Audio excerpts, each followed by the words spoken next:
Chapter 20, Victor, in the midst of his fulfillment of his promise of producing a mate for his creation, comes to his conscience, realizing the potential consequences of this behavior upon perceiving off at the heights out of his window that very Damon, as he so calls him. He smashes to bits all of the progress he had made thus far, and not far off, facing the very being himself, is warned as to the punishments that will be inflicted upon him, that he will be with Victor on his very wedding night with Elizabeth.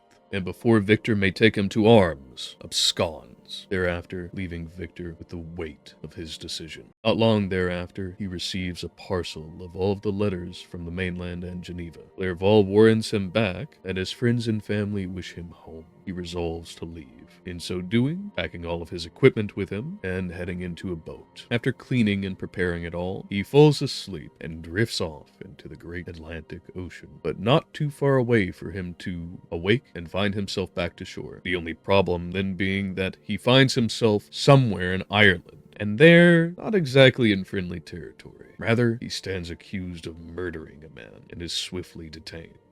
Chapter 21 tells of Victor's experience in the deepest of guilt, grief, despair. He is held prisoner until such a point that he can be seen in court, whereupon he is dismissed of all charges and set free, but only after having his father come to see him, such that he can recover from the feverish, ill-wasted state of affairs that, having seen Clerval and knowing of his past and his probable future after committing the grievous act of breaking his promise to his creation, left him in. Thereafter, it is on to Geneva, the shores of Ireland. But in the interim, his fever does not leave him. His sickness persists, and only at the very end, in the course of his journey back, does he find false peace. Chapter 21, True Horror, is put forth. Just as so many other things in language, many ascriptions are spoken of so equivocally that any precision, any semantic, let alone pragmatic, meaning of a thing is all but erased, lost in the vagary of terms with no actual fixed meanings, let alone senses. No matter etymology, but don't get me started on that. This whole chapter captures, encodes, boxes in, and demarcates, denotates exactly what horror is. An increase of fear to the point past rage, tension, despondence, into true abyssal horror. To be so afflicted that life itself is actual torture. As the monster himself said, that the light of day, which is seen as so much grace to the men of earth, will be as the sharpest malediction to you. And while this has great linguistic value in and of itself, for those who aspire to craft stories, worlds, characters, effects in a mechanic sense like games, or even just wish to know better of themselves and others, the significance of this chapter in the context of the book, abstracted out into reality, is not overstatable. In Chapter 22, finally, Victor and his father make it back to mainland Europe, landing in Paris, and from there begin their conveyances all the way back to Geneva. And in that, his inner turmoil stirs in maelstrom, the weight of his history, what he has done, and of what is to come, what is to befall him, the fight that he must render, and hanging in the balance, the fate and happiness of Elizabeth. Once he finally makes it back home, in the course of it, he receives a letter from Elizabeth, inquiring and offering reassurances that if he should have another lover, that he fly to her. And yet, in immediate response, Victor, true to himself, sins that there is no other such, and rather that she is his only love, that they shall be married soon after returning, and thereabouts, 10 days after the date is set. But closing in on the consummation of such a date, there the fear sets in with not only him, who had let her know that his secret which has weighed on him so much shall on the day of their marriage be revealed, the burden finally shared. The tension haunts not just him, but but her too.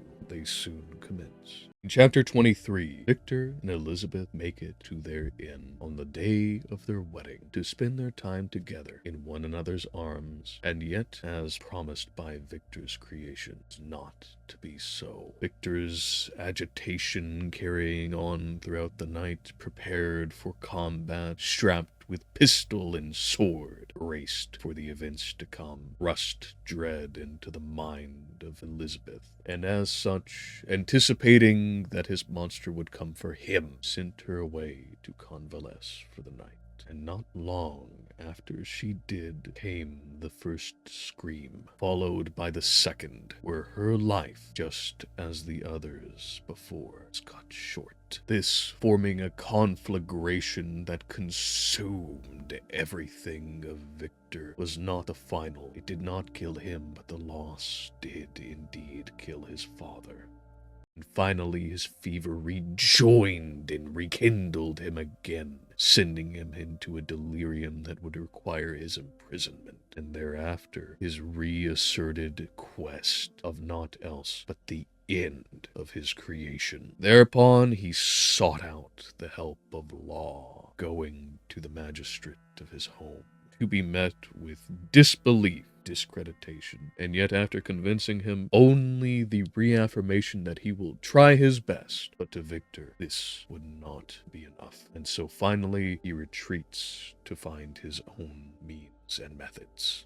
Chapter 21, encapsulated horror. Chapter 23 embraces, isolates, and shows us the shape of revengeance, utter righteous fury. When one is pushed to the absolute brink of what defines them, being ripped asunder by one with intent and malice, and for Victor, this being in family, friend, and companionship. This unremitting, invincible, ceaseless, thirsting, unquenchable drive to act, not just in a flurry of haste and bluster, but sincere and unerring cold heat. That is the magic of this chapter, and of what Mary Shelley has captured here. In any story where horror will not suffice, it is not the flow of things. There are many responses that can be taken, but if the subjects to such horror are to truly stand against the source, it must be with no less than revengeance. Chapter 24 is the capitation of all that had been building throughout. Victor, committed to his revengeance, now makes his way, following the literal tracks of his creation, across vast and varied lands, all but few of them hospitable in the least. In this journey, he inevitably finds himself traveling to the farthest reaches of the north, to the Arctic Circle, and thereabouts, mounts a sledge. Reversing that sledge, we are regaled with the acknowledgement that far from his previous self, man of rationality, reason, science, he has turned to a man of faith in what he stood for. Clerval, Elizabeth, his father, Justine, and his brother, drawing him up from the depths which he continues to find himself in day over day. He finally spots his creation, the aid of his hounds allowing him to catch up. And in the final moments of that pursuit, the ice which was once solid sunders, and they are sent adrift, only for him to end up on board with Walter, the man sailing for the pass through the North Pole. And it is here that Victor breathes his last few words, caution that Walter might not end up like him, and an entreatment that he finish what he could not. And it is not long after these last few words that he finally expires. The creation finds his way on board to see he has passed, reprimanding and rebuffing himself for the whole of it, and every crime that he has ever committed. He casts woe not only for Victor, but for himself, not only for the loss of the good that was in his creator, but in what he could have been. And upon Walter's entrance, he relays so to him, resolving to finish what Walter never could have, to end himself, and to take all that he might which could help mankind resume this mistake once more with him in a fiery pyre at the northmost of this planet. I thank you all for your time today. If you found it worthy, I hope that you give us a like, share, subscribe, and hit that bell icon. Otherwise, you can find the Threefold Manifold on Twitter, Instagram, Spotify, BitChute, and on Discord at the Threefold Edifactory. If you think it might be worth a little bit of your hard-earned monies, please go ahead and check out the links in the description, either to Stream Elements, where you can do a one-time donation of your choosing, or to Patreon, where you can get a fixed amount month to month. And without further ado, I hope that you all never miss your opportunities.